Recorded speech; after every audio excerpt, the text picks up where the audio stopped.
नमः शिवाय मित्रों स्वागत है हमारे चैनल में। आज हम बताएंगे हरियाली अमावस्या के विषय में। मित्रों, सावन में जितने भी त्यौहार मनाए जाते हैं उसका फल पुण्य कई गुना होकर के प्राप्त होता है। तो मित्रों, आज हम बताएंगे हरियाली अमावस्या के विषय में। जो व्यक्ति यदि पितृदोष से पीड़ित है तो उसके लिए तो ये बहुत ही शुभ योग है। हरियाली अमावस्या यह भगवान शिव को समर्पित है। जो व्यक्ति पति पत्नी सहित पितृ के निमित्त पूजन अर्चन करता है उसे कई गुना लाभ प्राप्त होता है, दुर्भाग्य से भी छुटकारा मिलता है मित्रों। तो मित्रों, हमें जो है हरियाली अमावस्या में जरूर पितृ का तर्पण पूजन करना चाहिए।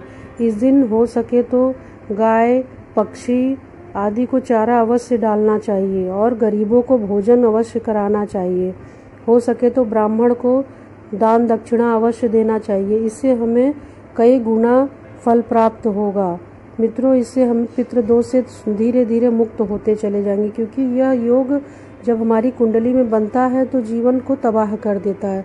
हमारा जीवन नरक से भी ज़्यादा कष्टदायी बन जाता है। औलाद सही नहीं निकलती है, गलत रास्ते पे चली जाती है और हमारे अपमान की वो सीमा बढ़ जाती है। वंश वृद्धि तो होती नहीं, यदि संतान हो भी जाए तो वह एकदम निकम्मी निकलती है, जो कुल को अपमानित करने वाली होती है मित्रों। पितृ का श्राप मित्रों बहुत ही कष्टदायी होता है। इससे छुटकारा पाने के लिए हमें ये उपाय अवश्य करना चाहिए, क्योंकि हमारे शास्त्रों में बताया गया है कि जब हमारे पितृ तृप्त नहीं होते हैं, उनके वंशज पूर्व जो है उनके निमित्त कोई धार्मिक कार्य नहीं करते हैं, पिंडदान नहीं करते हैं, तर्पण नहीं करते हैं, उन्हें याद नहीं करते हैं, कोई समाज के हित का काम नहीं करते हैं, मानव के अहित का कार्य करते हैं तो उनको पितृदोष अवश्य लगता है, उनकी वंश वृद्धि भी रुक जाती है। कभी कभी तो यह भी देखा गया है कि उनका वंश ही समाप्त हो जाता है, कोई औलाद ही नहीं होती है। यदि हो भी जाए मित्रों तो वह अति श्रापित होती है कि वो गलत कार्य से अपने कुल को कलंकित कर देती है। तो मित्रों, आपसे यही कहेंगे कि हरियाली अमावस्या में को अवश्य ही पूजन करके आप इसका फल प्राप्त कर सकते हैं।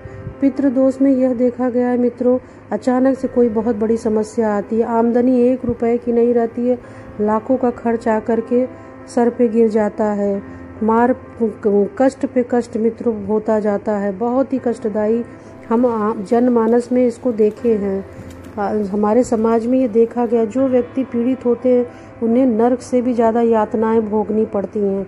कभी कभी तो मित्रों यह भी देखा गया है कि आर्थिक दरिद्रता इतनी भयानक होती है, उसके पश्चात उसी में कभी कभी अकाल मृत्यु तक की स्थिति देखी गई है मित्रों। तो जिसे देख करके मानवता भी कराह जाती है। तो यदि मित्रों हम कष्टों से छुटकारा पाना चाहते हैं तो पितृ के निमित्त उनका तर्पण, उन्हें पिंडदान अवश्य करना चाहिए, तभी जा कर के पितृ हमें आशीर्वाद देंगे। और वो अगर प्रेत योनि में पड़े हुए हैं तो प्रभु की कृपा से, भोलेनाथ विष्णु की कृपा से पितरों को मुक्ति मिलती है और वो अपने वंशजों को आशीर्वाद दे करके वैकुंठ को चले जाते हैं। तो मित्रों, यदि धरती पर रह के हम स्वर्ग का भोग करना चाहते हैं, जहाँ की हमारे बच्चे हमारे मन मुताबिक रहें, हमारा कहना माने, उन्हें जीवन में प्रगति मिले, आज के युग में आप स्वयं इसको महसूस कर सकते हैं कि जीवन कितना कष्टदायी हो गया है मित्रों। सब कुछ कभी कभी रह के भी इंसान के घर में इतना कलह क्लेश बढ़ जाता है कि आत्महत्या तक की स्थिति बन जाती है। सब कुछ रहते हुए भी इंसान की बुद्धि जो है कुबुद्धि हो जाती है, सब कुछ सर्वनाश हो जाता है, या कभी कभी जवानी में ही अचानक अकाल मृत्यु हो जाती है, तो मानवता कराह जाती है मित्रों। तो अगर आप इससे छुटकारा पाना चाहते हैं तो भगवान भोलेनाथ की शरण में जाकर हरियाली अमावस्या का लाभ अवश्य उठाएं, पूजन अर्चन करके अपने पितरों को भी मुक्त करिए, आप स्वयं भी मुक्त हो सकते हैं इससे। तो आप जरूर करिए। इसके विधि विधान यही है मित्रों कि किसी हो सके तो किसी योग्य पंडित को बुला करके घर पर ही उनका पिंडदान करा दीजिए। हो सके तो इससे अच्छा है कि किसी तीर्थ स्थल पे, नदी के किनारे भी उनका पिंडदान करवा दें, क्योंकि मित्रों जब हम पितृ पक्ष में श्राद्ध नहीं करते हैं तो हमारे पितृ श्राप दे करके चले जाते हैं, उन्हें रक्तपान करना पड़ता है, ऐसा गरुड़ पुराण में बताया गया है।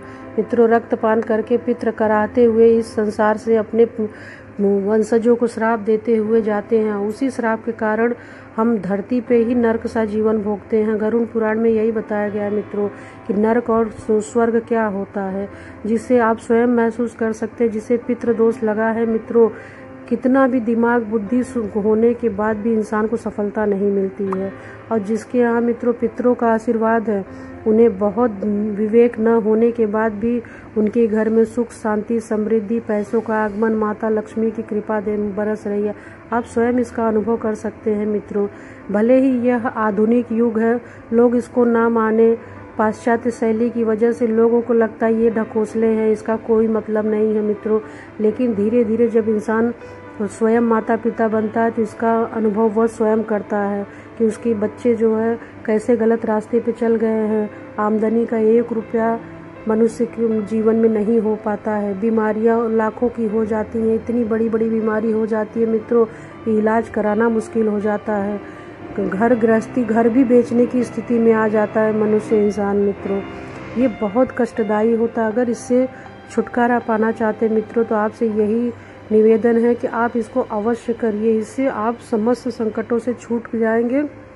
आपके सामने ही आपकी औलाद धीरे धीरे आपके अनुसार चलने लगेगी। क्योंकि मित्रों यह अनुभव किया हुआ है, इसीलिए आपको बता रहे हैं कि आप अमावस्या को अवश्य ये उपाय करें। अमावस्या के दिन चौमुखी दिया दीपक अवश्य जलाइए और पिंडदान करके और वस्त्रों का दान पंडित को अवश्य देना चाहिए। इससे हमारे पितृ हमें आशीर्वाद देंगे। आशीर्वाद दे करके वैकुंठ को जब जाएंगे तो आपको आपका जीवन माँ लक्ष्मी की कृपा से हर तरीके के सौभाग्य से भर जाएगा।